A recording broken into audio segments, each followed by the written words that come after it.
Fußball 2000, wir müssen sprechen. Stürmer sind im Anflug. Wir brauchen aber eigentlich auch noch Sechser. Ich will auch mal wieder ein bisschen mit Marvin und Stefan reden, was so abgeht, weil ich kriege 1000 Nachrichten, ich kriege Wahi-Tore aufs Handy. Während ich das bekommen habe, lasst ihr mal hier Likes da, schreibt Kommentare, abonniert uns bei WhatsApp und freut euch und schätzt wert, dass wir euch auch jetzt nicht alleine lassen, obwohl wir eigentlich alle ein bisschen Urlaub haben. Also, So, Freunde der Sonne, Fußball 2000, wir sind wieder da. Die Alten unter euch, die werden so ein Setup hier schon einigermaßen kennen, aber keine Angst, Corona kommt hoffentlich nicht zurück. Wir haben uns hier heute nur zusammengefunden, um alle möglichen Leute hier abzubilden. Und zwar der Basti, der nämlich aus Mexiko zugeschaltet ist, liebe Leute. Aber bevor wir jetzt hier reingehen, ganz kurz, Basti hat letzte Woche oder vor ein paar Wochen schon John Cena verabschiedet. Ich will Hiroshi Tanahashi, The Ace, einer der wichtigsten Wrestler der letzten 20 Jahre in Japan verabschieden. Go Ace, ein letztes Mal. Ich habe es mir am Sonntag angeguckt. Alles Gute für dein Retirement. Aber wenn wir jetzt über Japaner sprechen, können wir gleich auch schon über den anderen Japaner, Keita Kosugi, sprechen. Der Linksverteidiger, der zur Eintracht ja auch gewechselt ist. Aber wer die Eintracht verlassen hat, liebe Leute, und Stefan, da haben wir uns ein wenig ungläubig angeguckt, ist Eli Wahi. Und Wahi ist sogar direkt durchgestartet bei seinem neuen Verein. Irgendwie kann ich es nicht ganz glauben. Ja, war ja irgendwie klar, ne? Also war ja irgendwie klar. Also ich weiß nicht, ich habe gestern Abend das Video, das wurde mir von, ich glaube, 8 verschiedenen Leuten zugeschickt, ne? Eli Wahi kriegt den Ball, er läuft den, ist schneller als sein Gegenspieler, Haken nach innen, lässt den stehen und zack, ab ins lange Eck. Ja, ist ungefähr genau das, was wir uns alle gewünscht hätten von ihm und was auch ich einfach auch nicht mehr, ich habe da nicht mehr lange geglaubt, dass er das überhaupt kann. Ich hätte nicht gedacht, dass der tatsächlich dazu in der Lage ist, nachdem, was ich jetzt ein Jahr lang mir da angeschaut habe von ihm. Aber hey, ne, alles Gute, besser für die Eintracht, ne? Wenn er jetzt da irgendwie seine 10 Hütten macht, dann kriegst du da noch ein bisschen Kohle raus auf jeden Fall. Ja. Und er kann es ja offensichtlich doch. Ich habe mich tatsächlich ein bisschen verarscht gefühlt, dachte ich gestern. So, hey, ich war auch ein bisschen. Was soll das, Digga? So, was soll das so? Ich mach's doch hier auch. Was soll das? Also, naja, aber er scheint es irgendwie zu können. Gucken wir mal, wie nachhaltig das ist. Aber Basti, die Leitungen nach Mexiko sind auch besonders gut. Wir haben es ja gestern schon gesehen, wir haben auch reichlich hin und her geschrieben und du hast uns das Video zugeschickt. Da muss man schon sagen, also Eli Wahi, haben wir den richtigen Eli Wahi in Frankfurt gesehen? Ja, keine Ahnung. Also ich habe ja immer an Eli Wahi geglaubt. Mein Cashout wurde ja auch immer kleiner. Natürlich habe ich ein bisschen mich für ihn gefreut, weil man hat ja irgendwie gedacht, man hätte den Bruder hier angeschickt bekommen, wie bei der FC Köln damals, glaube ich, irgendwann mal wirklich einen Bruder vorbeigeschickt bekommen hat. Und hast gedacht, ey, wie kann es sein, dass so viel Transfersummen für diesen Spieler mal ausgegeben wurden? Ich war ein bisschen erleichtert und im Endeffekt ist es ja auch der Best Case im Worst Case für die Eintracht. Weil es hätte jetzt auch noch schlimmer werden können, wenn der jetzt weiter rumgestolpert hätte. Dann wäre irgendwie der Transferwert komplett weg gewesen. Aber natürlich ist das lustig und ähnlich wie Stefan ist mein Handy explodiert. Ich habe schon gedacht, es ist was passiert, weil es passiert ja aktuell sehr viel auf der Welt. Ja. Ich muss ja gucken, ob Trump hier nicht in Mexiko als nächstes einspaziert. Passt, ich bin froh, dass du bei mir da bist. Noch lange mehr. Ich will am Donnerstag wieder schnell nach Hause komme. Aber ja. Und dann war es quasi nur das Tor von Wahi, gut gemacht. Ich hoffe tatsächlich, dass so ein bisschen Schadensbegrenzung jetzt dadurch passiert. Also, dass das jetzt Implikationen hat, dass er hier irgendwann nochmal aufsteigt, das glaube ich nicht. Wahrscheinlich hat es einfach nicht gepasst. Und ich glaube, wir hatten das auch mal in einer unserer Sendungen besprochen, als ich mich mit Phil auch so ein bisschen gerangelt habe um ihn. Ich glaube, er ist ein Spieler, der sehr viel Nestwärme, sehr viel Aufmerksamkeit braucht. Ja. Und wenn du aber ein Verein wie die Eintracht bist, der quasi gerade auf diesem Step zu einem Big Club ist, sage ich mal, beziehungsweise das zumindest vorhat oder das manifestieren will, dann hast du wahrscheinlich auch als Tino Topmöller nicht immer die Zeit, dich um einen Spieler besonders zu kümmern und ihn immer wieder ranzunehmen, sondern dann sagst du irgendwann zu ihm, ey Bruder, wenn du jetzt nicht funktionierst, Digga, und dir das hier alles nicht gefällt, dann weiß ich auch nicht mehr, was ich machen soll. Ich habe irgendwie auch noch 25 andere Spieler. Wer weiß, eventuell ist es ja so, dass Wahi vielleicht noch 5, 6 Buden macht und dann im Sommer jemand kommt, der sagt, hier Leute, habt ihr noch 15 Millionen Euro und dann kann die Eintracht, glaube ich, durchatmen, dass das kein Komplettdesaster geworden ist. Ey, es ist tatsächlich genau das, Basti, du hast vollkommen recht, und du hast ja auch eben wunderbar erläutert. Es ist natürlich für uns das beste Szenario im Schlechten. Es ist tatsächlich so, die Eintracht hat 1,5 Millionen Leihgebühr bekommen. Der ist jetzt nach Nizza gegangen. Er hat sich sofort gut eingefügt. Vielleicht hat er da auch schon einen neuen Spitznamen und funktioniert da einigermaßen besser. Wir wissen es nicht genau, aber das ist natürlich der erste richtige Weg in die richtige Richtung für Wahi. Ich drücke ihm alle Daumen und das ist für uns auch gut, weil es macht ein bisschen besseres Gefühl, denn die Eintracht ist ja ja durchaus dabei, auch wenn Y jetzt weg ist, gerade Geld zu investieren für neue Spieler. Stefan, wir haben letzte Woche schon über Younes Ebnou-Talib gesprochen, ein Spieler, der ja fest bei der Eintracht jetzt angekommen ist, wurde ja auch schon vorgestellt. Ebnou-Talib, ein Frankfurter Bub. Basti, Stefan und ich hatten ja schon drüber gesprochen. 8 Millionen kostet der Kollege. Das ist natürlich schon eine ganze Menge. Das ist eine Menge Patte. Basti, was ist dein Take dazu? Du hast ja noch nichts zu ihm gesagt. Ich bin absolut hyped tatsächlich. Ich bin absolut hyped, was diesen Transfer betrifft. Aha. Weil ich auch so das Gefühl habe, ich meine, es ist ein Stürmer. Stürmer. Brauchen wir nichts drüber sprechen bei mir. Ich habe das Gefühl, Markus Krösch ist auch auf so einer Basti Red Revenge Tour und sagt, ey Digga, Alter, das kommt halt jetzt noch deine heute. Ja? dumme Fresse. Ich hole dir einen Stürmer nach dem anderen, damit du deinen Schnauze hältst. Aber er war jetzt der Erste, der kam. Und im Endeffekt, Marvin, wir hatten ja auch ein bisschen gerätselt, als wir die Folge mit Albert gemacht haben, kommt er vielleicht sogar erst im Sommer, weil es ja die Aussage von ihm gab, dass er auf jeden Fall die Saison da beendet. Da war ja nicht ganz klar, deswegen war ich sehr, sehr froh, dass dieses Zwischengrätschen von Wolfsburg auch irgendwie keine Wirkung hatte. Keine Grüße an Pimin Schwegler, auf gar keiner Ebene mehr an Pimin Schwegler.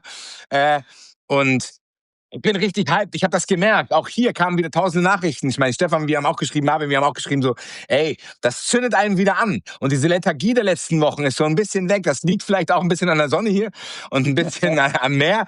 Aber ich bin richtig hyped. Ich habe richtig Bock auf diesen Spieler, weil das ist auch ein bisschen ein Community-Transfer. Also du hast das Gefühl, die halbe Frankfurter Deutschrap-Szene freut sich unglaublich auf diesen Typen. Ich glaube, die kennen den auch alle. Und ich habe das Gefühl, dieses Ankündigungsvideo beziehungsweise dieses Video, wo er dann da war, das hat er schon gezeigt, da kriege ich Gänsehaut, wenn ich es erzähle, dass er auch da Bock drauf hat. Man hat aus seinem Umfeld gehört, ne? Der konnte vor diesem Transfer auch nicht schlafen, er hat gedacht, bitte, der wollte nur nach Frankfurt, also fick Wolfsburg, und hat gesagt, ey, ich will in Frankfurt spielen, das ist ein Frankfurter Bub. Ich glaube, das kann viel machen, weil, haben wir auch drüber gesprochen, in den letzten Jahren, sobald ein Spieler 5 Tore gemacht hat, fängt es an, dass irgendwie ein Transfer-Inside Heini mir erzählt, der ist jetzt 65 Millionen Euro wert und nächstes Mal, ja, lass mich in Ruhe. So, sondern du willst ja auch wieder Spieler greifen, du willst wieder Spieler haben, wo du das Gefühl hast, ey, das ist one of us. Und nochmal, hey, wenn der jetzt gegen Dortmund direkt 1-0 macht, dann kann die Saison komplett nochmal einen anderen Zug sein. Definitiv. Stefan, du wolltest gerade noch dazu was sagen?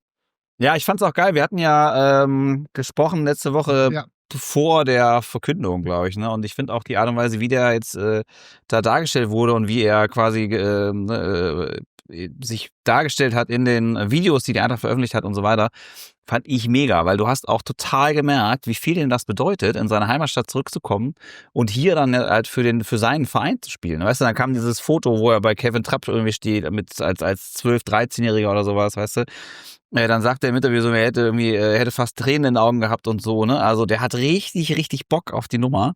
Und das wäre natürlich eine dieser geilen Herzschmerz-Fußballgeschichten, wenn der hier wirklich richtig einschlägt und einfach diese Entwicklung, die er genommen hat, einfach so weitergeht. Das wäre richtig Premium, ey. Ja, hier fortsetzt, also zuletzt 17 Spiele, Elversberg gemacht, 12 Tore, hat aber trotzdem eine krasse Ablöse. Und Stefan, da will ich noch mal ganz kurz rein, weil 8 Millionen, wir haben es ja letzte Woche ausführlich auch behandelt, aber in den Kommentaren kam es doch einige Male vor, wo sie gesagt haben, hey, für einen Zweitligaspieler, der noch gar nicht lange Zweitligaspieler gemacht hat, so viel Geld rauszuhauen, ist schon krass. Das ist schon ein Risiko, Stefan. Safe, ja klar. Also die Preise sind, muss ich sagen, Basti sagt aus seinem Exil in Mexiko, da lässt sich leicht reden, sagt er nein.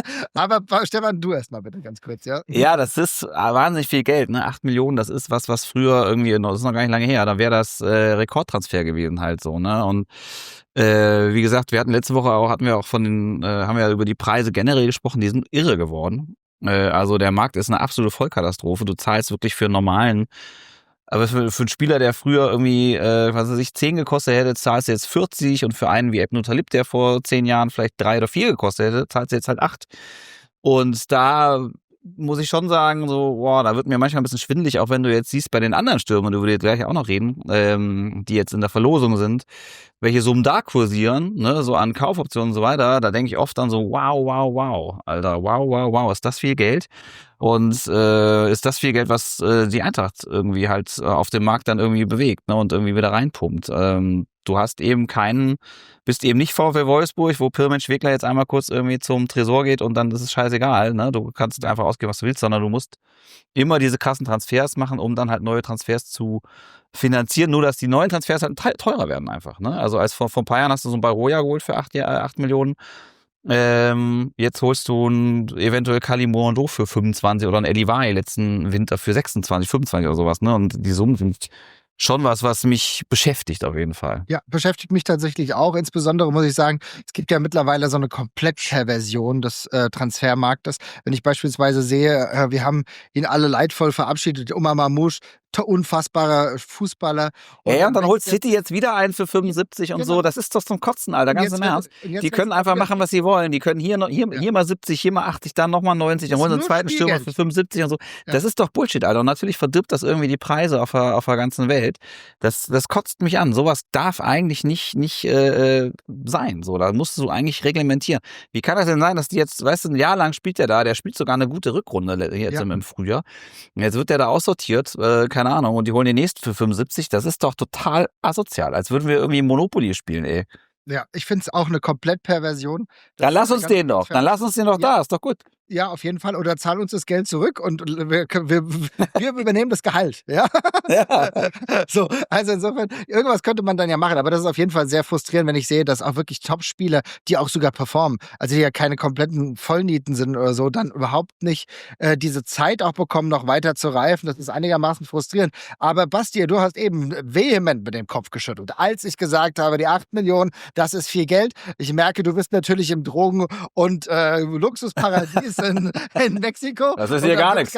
Ganz anders Geld umgeschlagen, deswegen will ich. Da kannst du einen Container nach Rotterdam mit voll machen, das war's. Ja, auf jeden Fall. Basti, warum sind die 8 Millionen nicht so viel für Ebnuter Lieb? Weil ich stelle euch die Gegenfrage, was ist, wenn die Eintracht das nicht macht? Here comes the money.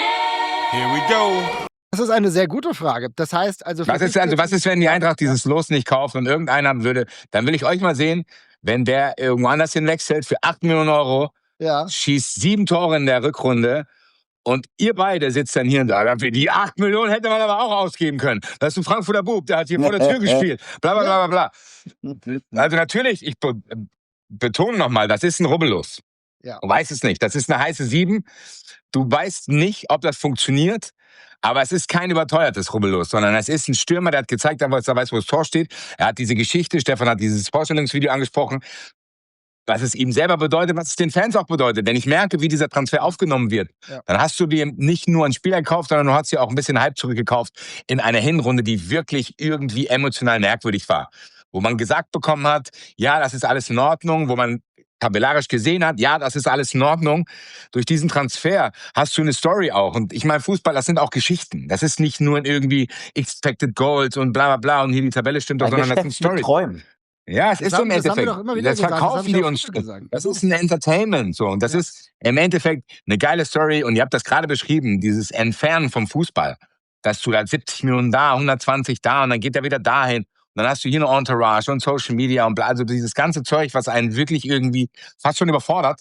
Wenn du dann so eine Nummer hast und wegen 8 Millionen rummachst, da wäre ich nicht dabei gewesen. Deswegen, ich finde das gut, dass die Eintracht das macht, weil es ist eine 50-50-Nummer. Und ich glaube trotzdem, dass er ja auch nicht als Stürmer Nummer 1 kommt, sondern dass er quasi dieser Stürmer für die Breite ist, den wir schmerzlich vermisst haben. Wegen der wahrscheinlich auch Johnny Burkhardt sich verletzt hat, weil er einfach immer spielen musste. So, wenn du da so einen Jungen hast, wo jeder im Stadion Bock hat, wenn er sieht, der kommt rein, der kommt rein, der kommt rein. Er selber auch. Und Stefan hat es ja gesagt, dass er Tränen in den Augen hatte bei der Vorstellung überhaupt für die Eintracht zu spielen. Hat er dann nochmal gesagt, wenn er sich vorstellt, eingewechselt zu werden, im Waldstadion, dass dann wahrscheinlich auch noch ein paar Tränen fließen. Und alleine für diesen Moment und die Wahrscheinlichkeit, dass dann irgendwann ein Tor fällt, wo wir alle wieder übereinander liegen und denken, pam, pam, pam, alleine für den musst du diesen Transfer machen. Insbesondere, das ist auch nicht zu vernachlässigen, der ist erst 22, das ist immer noch ein super krasses Alter. 8 Millionen ist es eigentlich auch etwas, wenn sich das einigermaßen in Toren widerspiegelt. Wenn der Junge 4, 5 Tore in dieser Rückrunde sogar machen sollte, ja, dann ist das super und dann hat sich das schon fast gerechnet. Und da muss man auch sagen, ist er gut angekommen. Mit 22 ist echt noch ein super Fußballalter. Wir werden über andere, die auch so in dieser Alterssparte sind, gleich noch sprechen, liebe Leute.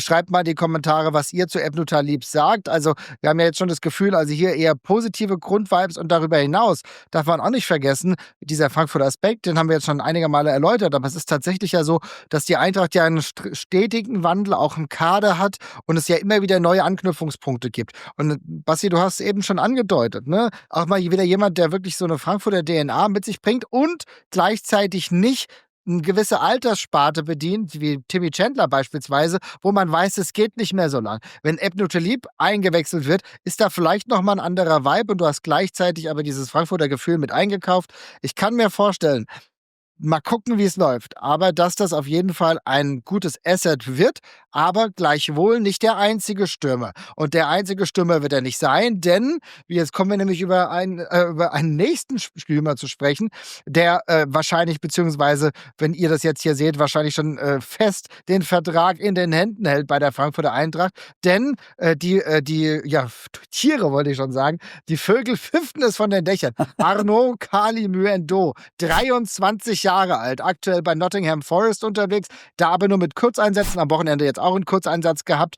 Der wird wahrscheinlich, beziehungsweise ziemlich sicher, und wenn ihr es jetzt seht, wahrscheinlich schon fest unterschrieben, zur Frankfurter Eintracht wechseln. Erstmal per Leihe, 1,5 Millionen ist so der Leihvertrag, beziehungsweise das, was die Eintracht bezahlen muss. Und dann gibt es noch Kaufoptionen im Sommer, da habe ich was von 27 Millionen gelesen. Das müssen wir mal sehen. Aber Kalimuendo, ein Spieler, der in den letzten Jahren eigentlich immer sehr gut performt hat, bei Rennen viele Tore geschossen hat, auch ein Spieler war, bei dem die Frankfurter Eintracht schon echt lange Interesse hatte.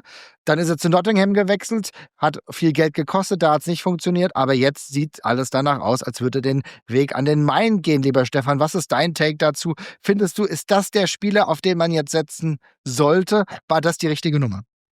Ja, ich finde es gut. Ich habe da Bock drauf. Ich glaube, der bringt einiges mit, was irgendwie spannend ist. Ein Spieler, der irgendwie eher, oder ein Stürmer, der mehr am Spiel teilnimmt, nicht so der Strafraumstürmer wie der Ebnu Talib, sondern ein bisschen so ein Gegenstück dazu. Der ist trotzdem auch sehr, sehr irgendwie gut im 16er, der positioniert sich gut, der hat einen guten Abschluss. Und der hat auch Bock, glaube ich, ne? Also der hat ja jetzt auch eine gewisse Weile schon irgendwie bei der Eintracht auf der Liste gestanden und nicht jeder Weg ist gerade, ne? Manchmal geht man erstmal nach Nottingham, um zu merken, doch scheiße. Aus welchen Gründen auch immer. Die hatten da ziemliches Chaos. Die hatten, glaube ich, 3 Trainer schon diese Saison oder so. Da funktioniert gar nichts. Sie haben auch irgend so einen verrückten Investor, der da irgendwie, keine Ahnung, ne, diesen ganzen Club irgendwie komisch führt, was auch immer. Auf jeden Fall ist der jetzt anscheinend wieder auf dem Markt und wird wohl am Montag, wenn alles klappt, dann unterschreiben. Und ja, das ist ein bisschen so vom Profil, glaube ich, der bessere Wahi, hoffe ich zumindest. Ich bin Fan von diesen gut ausgebildeten, jungen französischen Stürmern. Das hat ja auch schon das eine oder andere Mal sehr gut funktioniert bei der Eintracht. Also, ja. wenn ich Scouting-Chef wäre, ich würde einfach jedes Jahr irgendwie 8 U19 PSG-Franzosen irgendwie holen. Genau, ich habe Bock auf den. Ich glaube, der bringt ein gutes Profil mit. Ein anderes Profil auch nochmal jetzt als der Ebnu Talib. Komm ran, Junge. Also, hört sich auf jeden Fall ganz gut an. Eine der großen Stärken ist natürlich die Antrittsgeschwindigkeit von Kalimuendo. Habe ich jetzt mir natürlich jetzt auch schon mehrere YouTube-Videos und so angeguckt. Also ich habe mal Scouting wie Bernd Hölzenbein damals, ja, keine Ahnung. Der Mit dem Kicker-Sonderheft. Kicker-Sonderheft. Da ist ja gar nicht drin, was soll das? Was ist da denn los? Also, aber auch, du hast schon gesagt, hat auch viele Tore geschossen, also Abschlussstärke ist da. Jetzt gegen in Nottingham hat es nicht so funktioniert, aber da auch nur mit Kurzeinsätzen unterwegs gewesen. Hat ein gutes Dribbling, auch eine gute Ballbeherrschung. Das sind all diese Dinge, bei denen man sagen kann, das klingt auch ganz gut und zudem muss wohl das Mindset von ihm einigermaßen gefestigt sein, Basti. Ist das für dich jetzt dieser Key-Transfer in einem offenbar wilden Winter, denn wir reden hier über Stürmer. Stürmer. Ja, ich kann es immer noch gar nicht fassen tatsächlich. Ich habe irgendwie gedacht, als das anfing mit den Gerüchten und Ebnu Talib war ja so der Erste, der gefallen ist, der Dominostein, dann dachtest du, ey, Gott sei Dank, wenigstens hat die Eintracht einen geholt. Weil man ist ja auch so ein bisschen irgendwie gebranntes Kind, dass man immer so Wunschzettel hatte unter Weihnachtsbaum. Man sagt, ja, wir brauchen einen Sechser. Und ich erinnere mich noch, dass ich irgendwann mal in der Sendung gesagt habe, ey, sag's keinen weiter, aber eigentlich will ich 3 Stürmer haben. Stimmt. Hab dann aber direkt zurückgerudert und gesagt, ich akzeptiere auch Staff als 4. Stürmer, also holen wir nur 2. Und selbst da war ich nicht sicher, ob die Eintracht das umsetzen kann. Es gab immer wieder das Gelaber von finanziellen Engpässen, beziehungsweise dass die Eintracht gar nicht so auf Rosen gebettet ist, wie das immer irgendwie vielleicht wirkt durch die Champions League und Ablösesummen. Deswegen bin ich absolut hyped. tatsächlich. Weil ich hätte mich nicht zu träumen gewagt, dass die Eintracht so im Game zu sein scheint. Ich meine, wir haben jetzt, wie gesagt, 2 Stürmer geholt. Das ist auch absolut wichtig, weil das halt auch fehlt im Kader. Burkhardt ist immer noch verletzt. Wie man hört, auch Wird ein auch noch bisschen länger. Wird Wird auch länger noch- gehen, Ende Februar vielleicht sogar. Das heißt, es ist schon Oje, notwendig. oje. Und das ist genau das mal. Wenn es Ende Februar heißt, dann ist das wahrscheinlich noch länger, weil im Endeffekt will man wahrscheinlich auch die Preise jetzt nicht explodieren lassen, wenn die Leute wissen, ey, Burkhardt fällt noch länger aus, als die Eintracht sich das vielleicht vorgestellt hat. Deswegen Baba-Transfer, ihr habt es beide schon gesagt, die Eintracht war schon länger an dem dran, das ist immer ein gutes Zeichen, dass man den Kontakt auch nie verloren hat, dass der Spieler scheinbar auch immer mal Bock hatte, beziehungsweise man immer im Austausch war. Die Stärke hat Stefan gut beschrieben, das ist eben kein Mittelstürmer, sondern das ist einer, der vielleicht so ein bisschen diese Position da vorne verbinden kann. Du hast so diese offensiven Mittelfeldspieler mit Doğan Uzun, dann hast du mit Johnny Burkhardt einen Abschlussstürmer und er ist so ein bisschen diese Hybridgeschichte dazwischen, dass für Dino Topmöller auch wichtig sein wird, dass er ihn sowohl da als auch da einsetzen kann. So, das quasi genau das, was wir gesehen haben, wenn irgendwie Verletzungen auftreten, dass du jemanden hast, der flexibel einsetzbar ist, der vielleicht so ein bisschen wie Ansgar Knauf die Allzweckwaffe in der Offensive sein kann, gleichzeitig wahrscheinlich sogar noch ein bisschen torgefährlicher ist. Absoluter Halbtransfer auch. So, und ich glaube, das wäre auch mein Maximalhype hier gewesen heute in der Sendung, wenn da nicht noch weitere Gerüchte aufgetaucht wären. Was ist denn los, Alter? Das ist ja wie ein LSD-Rausch, Alter. Auf jeden Fall, Basti, über die sprechen wir aber nachher. Eins nach dem anderen. Wir haben hier noch ein Weilchen. Basti zieht sich demnächst... Alter. Kompletter Rausch, Alter. zieht sich noch nicht die Maske auf, die er eben aufhatte, die mexikanische Maske. Ich freue mich auf jeden Fall, dass du die gekauft hast. Aber in Sachen Kaufen hat die Eintracht nämlich noch weitere Leute verpflichtet. Ich will noch mal ganz kurz auf Kalimuendo zu sprechen kommen, was ein ganz großer Pluspunkt auch sein kann. Er kennt Arthur Theat.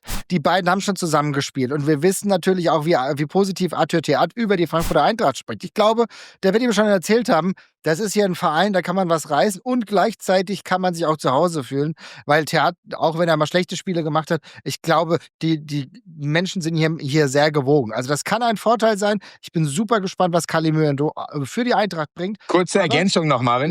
Ja, gerne. Es ist halt auch wieder ein Transfer, wo das Risiko erstmal in Grenzen hält. Das heißt, Auf du jeden ballerst diese 27 Millionen Euro auf, wo Kaufoption, die sich in eine Kaufpflicht verwandeln kann, wovon man da so spricht, die ist nicht sofort fällig, sondern du kannst sie anschauen. Du kannst sagen, okay, ey, wenn das irgendwie floppt oder wenn man da ähnliche Vibes hat wie bei Wahi vielleicht und denkt, es passt an der einen, dann macht man es halt einfach nicht. So, dann machst du es nicht und kannst im Sommer neu reagieren. Das heißt, das Risiko bei diesem Transfer hält sich in Grenzen. Gleichzeitig, wenn er komplett explodiert, musst du auch keine Angst haben, dass die plötzlich sagen, Entschuldigung, wir wollen 47 Millionen. Nein. Ja. So, das ist festgelegt. Ich glaube, dass diese Konditionen auch so festgelegt werden, dass, wenn die Kaufpflicht dann irgendwann in Kraft tritt, dass das sich dann auch lohnt, weißt du? Also, dass sie nicht in Kraft tritt nach 3 Toren. Und dann, dass man sagt, okay, ey, krass, die Performance war so und so und so, dann wollen wir den kaufen.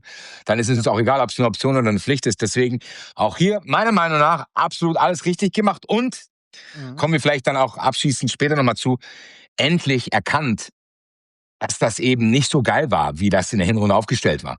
Ja, definitiv. Ich glaube, die Zeichen, die Dino Topmöller, das müssen wir ihm auch zugutehalten, früh gesehen hat, der vor Schluss des Transferfensters schon mit dem mahnenden Zeigefinger zumindest intern unterwegs war und gesagt hat, liebe Leute, da muss was passieren. Ich bin mit Wahi nicht so sicher, dass das funktioniert. Wir müssten was tun, deswegen kam ja noch ein Spieler, über den wir vielleicht nachher noch sprechen werden, in die Verlosung. Es ist im Endeffekt nichts geworden, aber Kalimuendo, da freuen wir uns auf jeden Fall. Ich finde es eine spannende Sache. Schreibt ihr mal in die Kommentare, was ihr dazu sagt, zu diesem Transfer, und im Endeffekt ist es ja wirklich eine 1:1 Sache. Du hast Wahi abgegeben, hast 1,5 Millionen bekommen. Die 1,5 Millionen packst du jetzt als Laie dann dementsprechend nach England und die Ablösesumme dann später hält sich ja dann auch so einigermaßen die Grenze, schätze ich mal, oder die Waage. Insofern kann das einigermaßen gut laufen, aber die Eintracht, sie ist weiter unterwegs, wenn es darum geht, neue Spieler zu verpflichten. Und ein Spieler, der kam von Hoffenheim 2, und da muss ich euch ganz ehrlich sagen, der kam für mich wie Kai aus der Kiste. Ich habe nicht mit diesem Spieler gerechnet. Ayub Amaimouni Eschquab, ein Spieler, 21 Jahre alt, rechts außen, kann aber auch links außen spielen, hat zuletzt regelmäßig auch getroffen bei Hoffenheim 2 in der 3. Liga, immerhin 9 Tore in 18 Spielen, 6 Vorlagen und hat auch nur 200.000 Euro gekostet. Ist ein Spieler, der wie gesagt ein bisschen flexibel ist, sowohl links als auch rechts außen unterwegs. Jetzt stelle ich mir aber die Frage, Stefan, ist das jetzt jemand für die zweite Mannschaft oder hat die Eintracht schon so ein bisschen das Gefühl, dass der im Verlaufe dieser Saison vielleicht noch öfter bei den Profis mitmischen könnte? Das ist auf gar keinen Fall einer für die zweite Mannschaft. Die zweite Mannschaft spielt Hessenliga, da ist der schon lange, lange dran vorbei. Mit der Der dritten ist- Liga hat er schon über... Ja, der ist von Erkenschwick, glaube ich, jetzt zu Hoffenheim 2 in die Regionalliga, ist mit denen aufgestiegen und hat dann sehr, sehr problemlos diesen Step hinbekommen auf die dritte Liga. Der war da, glaube ich, einer der besten Scorer, der 5. beste Scorer oder so. Also prinzipiell so ein bisschen aus dem Stand, und bei dem mag ich auch, dass der so einen unkonventionellen Weg irgendwie gegangen ist. Genauso wie der Ebn Talib auch. Also irgendwie von, ich glaube, der Jugend von Bielefeld oder so, dann zu Erkenschwick oder was auch immer. Um dann in die Regionalliga zu gehen, da völlig zu explodieren, dann in der dritten Liga weiterzumachen einfach damit. Also ein sehr, sehr spannender Dude, und da waren nicht umsonst ganz viele weitere Vereine auch dran. Ne? Also ich glaube Hamburg, Leverkusen, international Como, glaube ich, wollte den haben. Ne? Das sind ja alles, also wenn du irgendwie Como irgendwie auf so einen Regionalliga-Drittligastürmer irgendwie oder Außenspieler aufmerksam wird, da weißt du schon, okay, ey, der hat sich irgendwie halt international auf dem Radar gespielt, ne? Da sind die Daten dann so auffällig, dass Como da auch mal einen vorbeischickt, um sich dem anzugucken, ne?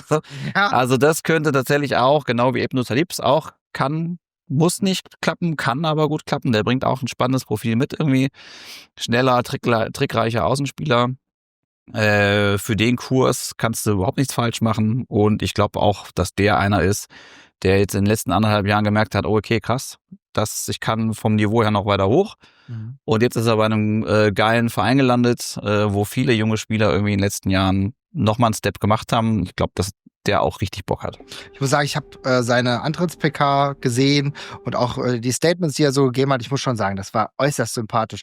Du merkst, wie geerdet er ist, ne? Also es ist ein Typ, der vielleicht sich selber einfach unfassbar freut, jetzt wirklich bei einem Bundesligisten zu spielen und nicht nur irgendein Bundesligist, denn es ist natürlich auch so, das ist ein Bundesligist, der in den letzten Jahren immer internationale, wie soll ich sagen, Ansprüche auch hatte, ja. Und ich glaube, für Ayoub kann das ein mega spannendes Ding werden. Und es ist auch für uns etwas, wo du sagen kannst, super gut, denn er ist ja nicht als der Spieler gedacht, der da sofort reinrutschen muss. Aber wenn Bahoja mal vielleicht eine Phase hat, in der es nicht so läuft, wenn aber auch ein Ansgar so eine Phase hat, die nicht so läuft, dann ist das jemand, der ganz gut reinrutschen kann. Und der Herr Stefan, der hat eine schon Meldung und wollte noch dazu was sagen. Ja, ich sag nur, der Spitzname ist Jupp. Das ist in Frankfurt schwierig. Da brauchen wir einen anderen, glaube ich. Auf jeden Fall, da müssen wir uns noch mal Gedanken machen. Bastian, was ist dein Take denn zu dieser Verpflichtung? Ich glaube, das ist ein erster Hinweis, wer den ganzen Bums, über den wir hier reden, bezahlen wird. Und das ist Bahoja. Also ich glaube schon, dass wir damit rechnen können, dass im Winter eventuell auf der Position, weil wir haben ja eigentlich, was das Profil von dieser Position betrifft, genug Spieler. Das war für mich in der Hinrunde die Position, die am besten besetzt war. Das war das offensive Mittelfeld, sowohl in der Mitte als auch auf den Außen. Da holst du jetzt noch jemand dazu. Das heißt für mich, okay, vielleicht will man den Bahoja Cash-Out machen, bevor der noch weiter absagt, weil die letzten Wochen bei Bahoja waren nicht so geil. Es gab davor, da haben wir uns auch ein bisschen drüber beschwert, dieses Gehype von wegen 70, 80 Millionen, Arsenal ist dran, bla bla bla. Ja. Wenn jetzt ein Angebot kommt von 50, 60 Millionen von Arsenal für Bahoja, dann würde ich sofort sagen, go. Dann würde ich ihn perspektivisch als Ersatz sehen, was das betrifft, weil es noch breit genug ist. Also wir haben ja auch quasi öfter ohne Bahoja gespielt. Und dafür, Stefan hat es gesagt, absoluter Stil. So, welche Vereine da dran waren. Und für den Preis, das musst du eigentlich machen. Auch hier, selbst wenn es nicht funktioniert, niemand wird mit der Mistgabel vor der Geschäftsstelle stehen und sagen, wie konntet ihr nur? Nee, Leute, das sind halt diese Transfers. Wir haben ja verschiedenartige Transfers schon gesehen. Wir hatten Nene Brown, wir hatten aber auch Listesh. Also es ist im Endeffekt auf dem Level dann 50-50. Meine Güte, das kann auch nicht immer beeinflusst werden von Vereinsseite aus. Da spielen dann weiche Faktoren eine Rolle, wie dieses Persönliche. Wie kommst du rein? Triffst du im ersten Spiel? Wie verstehst du dich mit den Kollegen? Aber diesen Move musst du machen. Und wie gesagt, das Profil deutet für mich darauf hin, dass aus der offensiven Dreierreihe jemand geht. Und da ist für mich Bahoja die erste Option, was mich auch wiederum ein bisschen beruhigen würde, muss ich tatsächlich sagen, weil man dann das Gefühl hätte, okay, da ist eine Gegenfinanzierung da, weil wir werden ja jetzt gleich im Verlauf der Sendung tatsächlich, und ich hätte es niemals für möglich gehalten, noch über einen dritten Sturmneuzugang sprechen. Ja, auf jeden Fall. Ich finde es bei Ayoub auch ganz spannend. Ich meine, wie gesagt, der kostet nur 200.000. Der hat nur 200.000 gekostet. Das ist wirklich nichts. Dafür, für die Leistungsdaten ist es herausragend gut. Ich tease noch den einen Stürmer, über den du gleich sprechen willst, aber ich will noch über jemand anderen sprechen, der kurz vor der Winterpause Eine Sache vielleicht noch ganz kurz dazu, weil ich gesagt habe, von wegen, der wird nicht bei der zweiten Mannschaft spielen. Der wird trotzdem ein bisschen brauchen. Ich glaube nicht, dass der jetzt in den ersten Wochen direkt da irgendwie eine Option ist, und der wird schon noch ein bisschen Anlaufzeit brauchen, und das wird, glaube ich, auch von der Eintracht direkt kommuniziert, von wegen, der soll sich erstmal akklimatisieren, weil der Step von der dritten in die Erstliga ist natürlich schon schon ein großer. So. Aber der bringt, glaube ich, schon das Zeug mit, dann ein interessanter Mann zu werden im Verlauf der Saison. Zumindest spätestens in der nächsten. Wir gucken, wir werden uns das auf jeden Fall anschauen und das Gute ist, es gibt da bei ihm jetzt nicht so den absoluten Drang, sofort zu performen.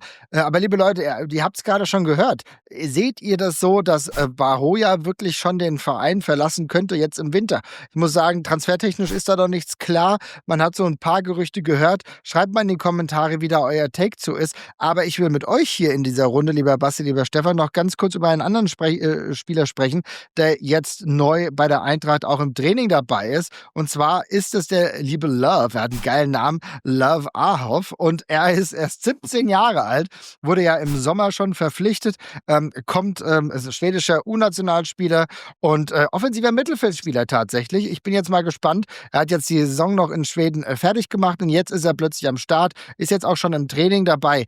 Stefan, wie wird dieser Weg verlaufen? Was plant man mit ihm? Er ist ja ganz klar ein offensiver Mittelfeldspieler. Jetzt hast du mir schon einige Optionen geraubt für die zweite Mannschaft. Ist er aber jemand, den du erstmal in der zweiten Mannschaft zumindest warm werden lässt?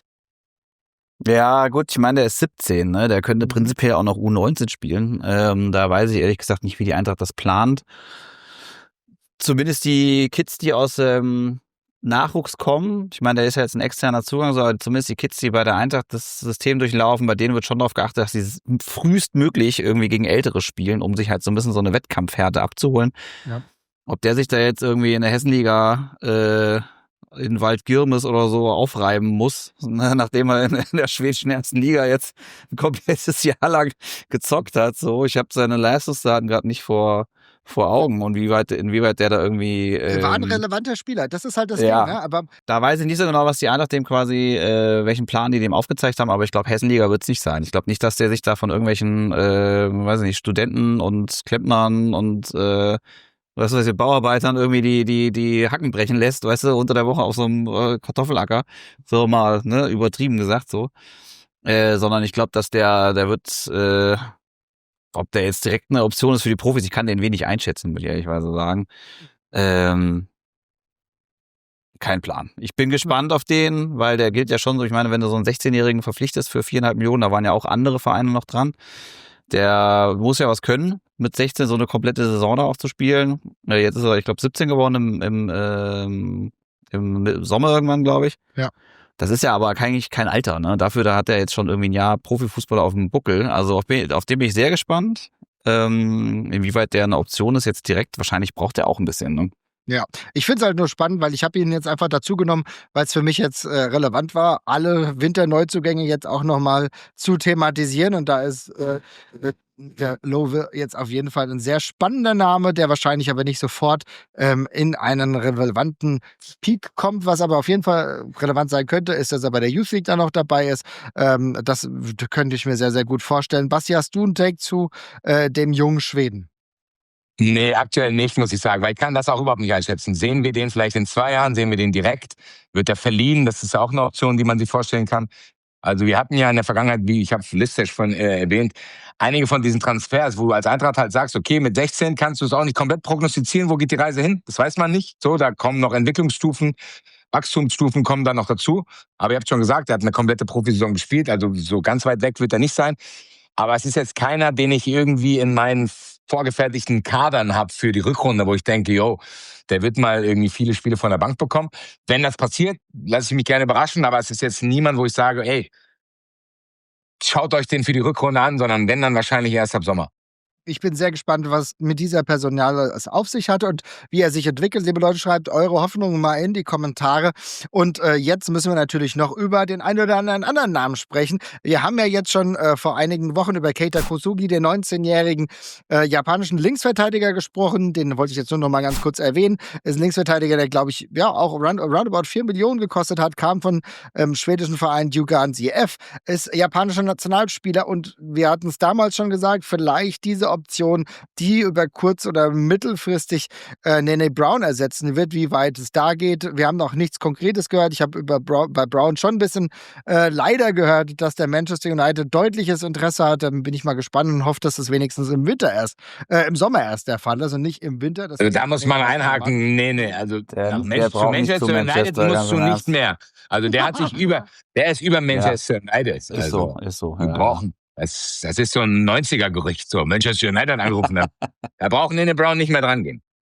Habe ich extra, also jetzt habe ich extra. Verteidigt Hitter Ryan Giggs, ey. Ja, ich habe extra alle Faxe abgeguckt und habe gedacht, das ist jetzt das Neueste. Aber gut, natürlich ist auch klar, dass sowohl Barcelona als auch Real Madrid die Fühler schon ausgestreckt haben. Inwiefern das was wird und wahrscheinlich eher Richtung Sommer, halten wir da auf jeden Fall die Augen offen. Aber ihr habt es eben schon angedeutet, Basti, mit dem Stürmerwahnsinn hört es noch nicht auf. Es geht immer weiter und es scheint so, als hätte Krösche jetzt wirklich einen Narren an Stürmern, wie soll ich sagen, einen Narren? Wie sagt man, einen Narren? Gefressen. Narren gefressen. Einen Narren gefressen an Stürmern. Aber Marvin, du wärst nicht Marvin, wenn du nicht ein anderes Verb nehmen würdest. Ich wollte Ja, gerade sagen, sag was anderes. Ein Narren. Ein Narren getötet.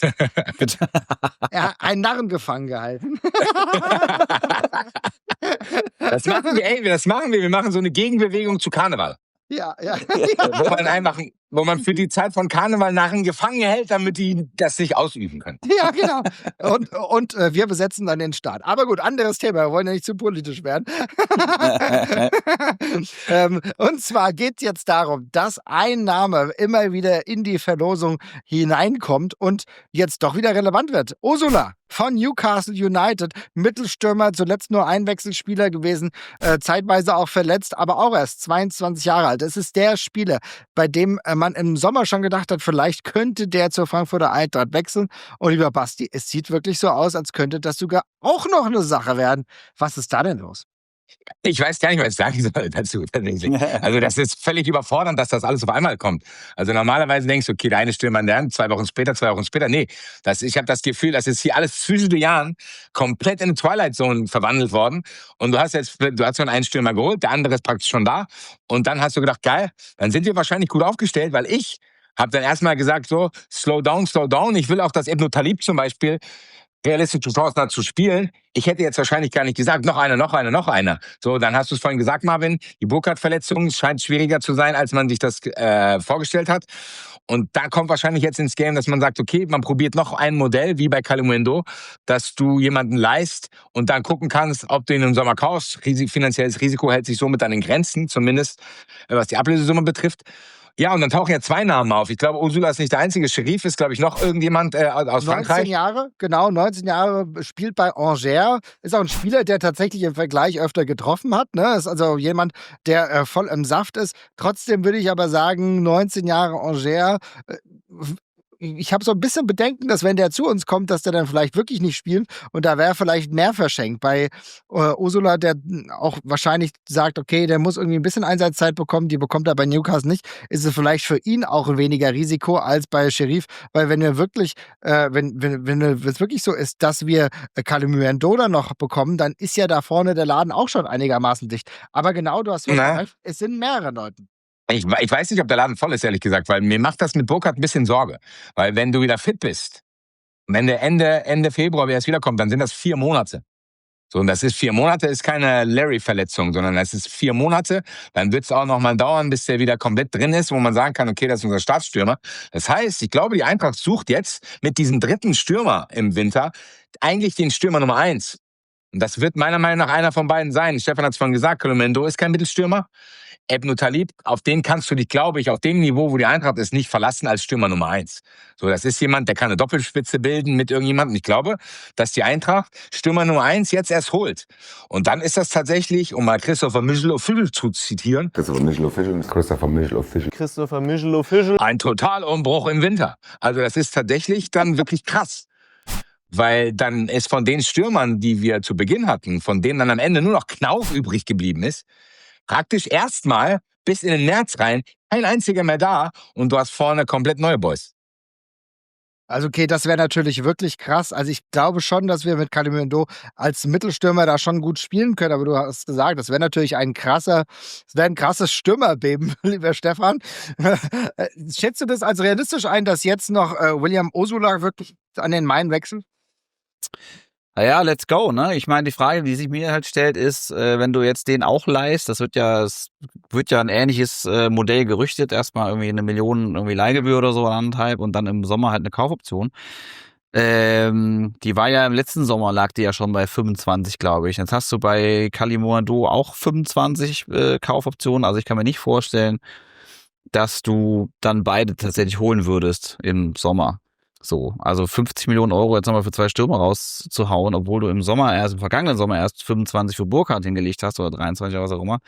Das sind dann auch wenn ich jetzt hier voll den Sparstrumpf raushängen lasse, so, aber das sind auf Dauer halt Summen, wo die Eintracht, glaube ich, in der Quantität nicht mitmachen kann. Ich glaube nicht, dass du jetzt jedes Jahr irgendwie 2, 3 Spieler für den Preis kaufen kannst, einfach so.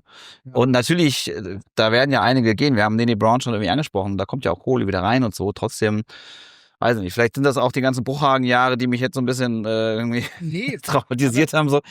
Aber ja, weiß ich nicht. Also das Ding ist, das Modell ist mir halt irgendwie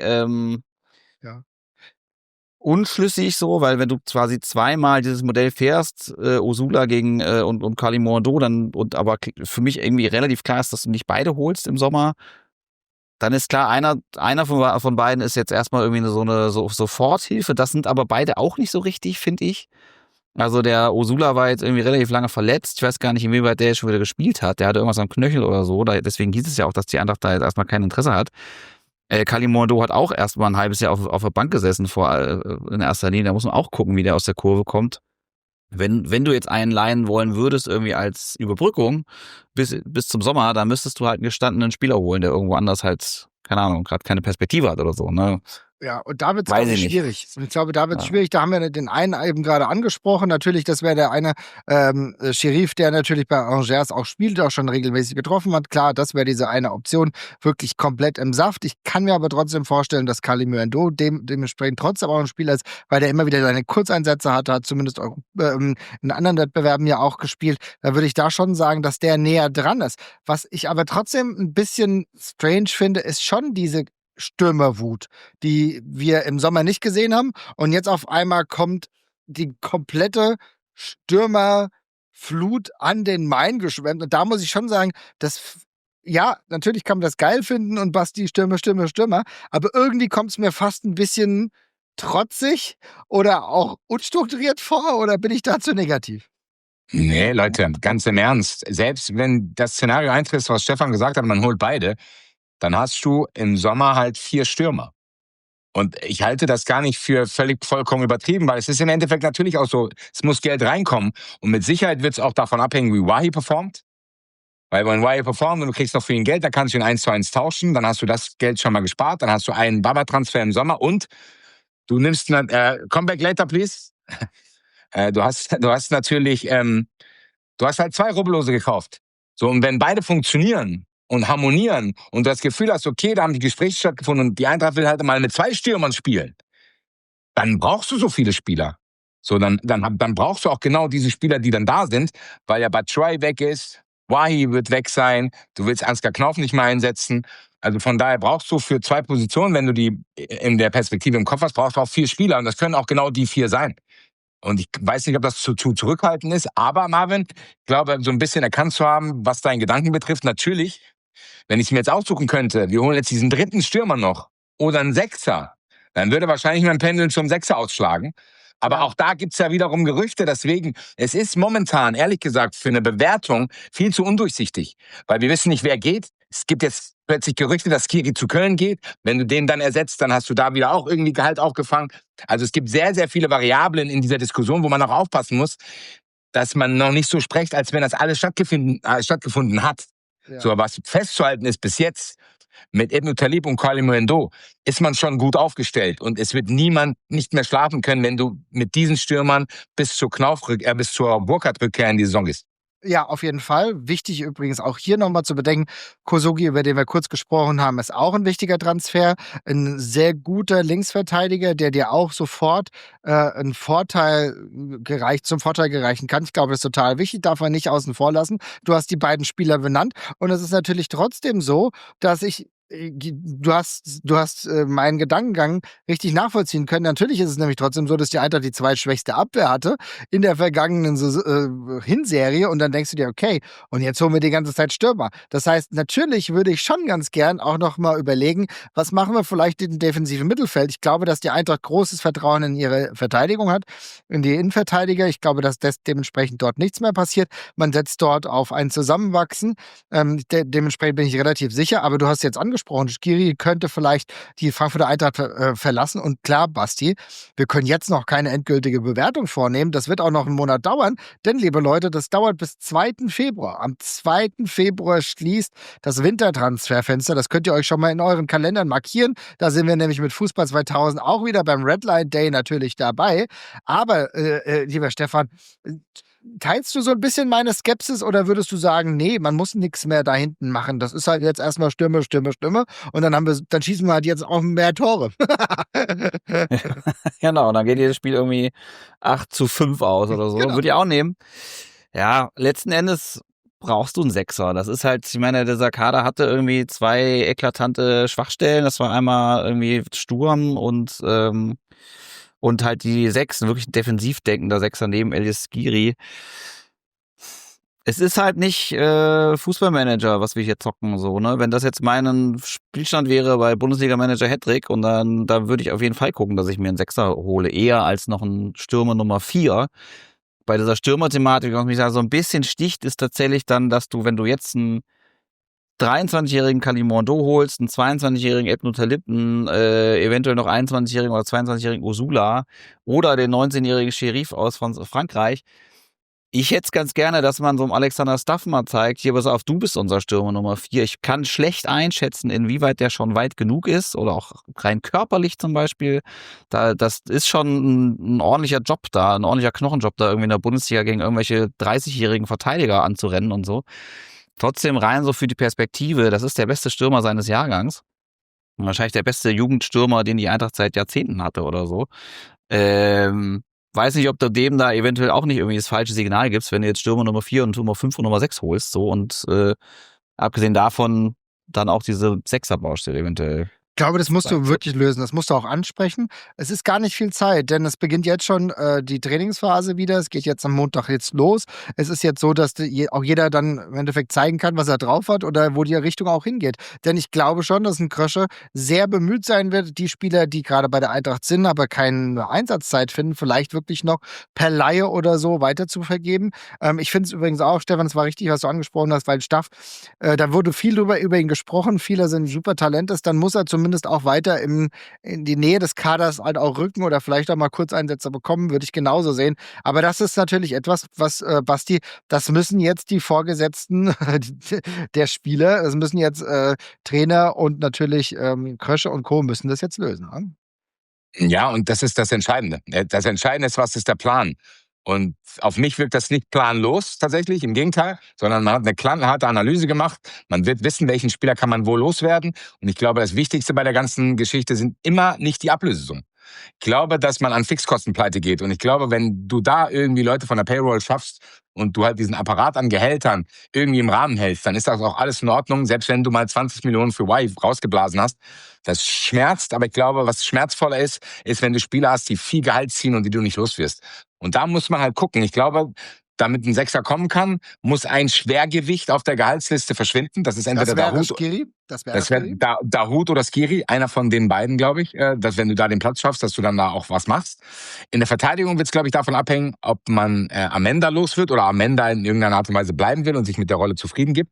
Dann wird's kurz, wie siehst du das? Weil ich muss wirklich sagen, so dick ist unsere Innenverteidiger nicht, dass ich sage, da würde ich abgeben. Das würde ich auf keinen Fall. Ja, nee, aber wenn Amenda gehen will, dann musst du einen neuen holen. Das wollte ich damit sagen. Also ich glaube, dass sonst auch nichts passieren wird, weil ich glaube, und das deckt sich ein bisschen mit meiner gefühlten Analyse, dass die Spieler in der Abwehr nicht das Problem waren, sondern dass du, wenn du da die Statistik drauf klatschst, siehst, das waren immer individuelle Fehler von Spielern, an deren Qualität du glaubst. So, was soll ich jetzt machen? Soll ich jetzt Robin Koch, den Kapitän, austauschen, weil der 3-mal irgendwelche Anfälle hatte? Soll ich plötzlich, du hast vorhin gesagt, Arthur Théat in Frage stellen? Nein. So, ich glaube, die Analyse hat stattgefunden, übrigens auch auf der Torhüterposition, wo man gesehen hat, Zetti ist mit Sicherheit nicht die Top-Lösung, für die uns dann das verkauft wurde, als man irgendwie Santos von den Bus geworfen hat. Das heißt, auch da wird wieder was passieren, was dem ursprünglichen Plan wieder entsprechen würde. Deswegen, ich glaube, dass die Eintracht mit dem Personal hinten zufrieden ist, aufgrund der Umstände und aufgrund der Sachen, die man vorhat mit Santos. Und dass man maximal im Sechserbereich jemanden tauscht. Das will man, glaube ich, auch. Dazu musst du ihn aber loswerden, weil, Marvin, du hast vorhin auch gesagt, wir haben im Sommer gesehen, was passiert, wenn das nicht klappt. Wenn du Dahoud nicht los wirst, wenn du den nicht los wirst, wenn das nicht passiert, dann passiert auf der anderen Seite auch nichts. Das heißt, ich glaube, in den nächsten Tagen wird es erstmal entscheidend auch sein, wer geht, um dann darüber zu sprechen, wer kommt. Weil ansonsten hast du einen zu aufgeblähten Kader, und da bin ich bei euch. Wenn ich es mir aussuchen könnte, wäre Stuff auch mein Stürmer Nummer 4. Ja, und ich finde es eigentlich ganz gut, dass wir das hier nochmal klar sagen, denn tatsächlich ist es so, die Stats sind herausragend. Stefan hat es gesagt, er ist ein herausragendes Talent und vielleicht muss man ihm auch diese Möglichkeiten geben. Die Zeichen der Zeit sind doch zu unklar, um das genau zu definieren, in welche Richtung es geht. Denn es ist Transferphase, es ist der absolute Wahnsinn, geht jetzt schon wieder komplett wild rund. Basti in Mexiko bekommt irgendwie die ganze Zeit Nachrichten auf sein Handy und weiß nicht, wo das Wasser jetzt genau steht und wo er hingehen soll. Ein bisschen nebenbei ist auch noch so ein bisschen Erdbeben, gab es auch noch. Also dementsprechend bin ich froh, dass du bald wieder zurückkommst und uns hier mit deinen Meinungen vor Ort bereichern kannst, mein Lieber. Liebe Leute, wir haben jetzt knapp eine Stunde über das Transfergewaber bei Frankfurt gesprochen. Ich glaube, das wird noch eine ganze Weile so gehen. Wir sind nächsten Montag wieder da. Macht's gut, bis bald. Und, liebe Leute, wenn ihr natürlich jetzt noch ein bisschen mehr hören wollt, vielleicht wollt ihr mal ein Fazit, ein Hinrundenfazit, dann habe ich was für euch. Und zwar klickt euch mal hier rein, denn wir haben ein wunderbares Fazit mit dem lieben Albert gemacht. Das ist eine schöne Angelegenheit. Und dann haben wir ein bisschen kritisch drauf geguckt und Noten vergeben.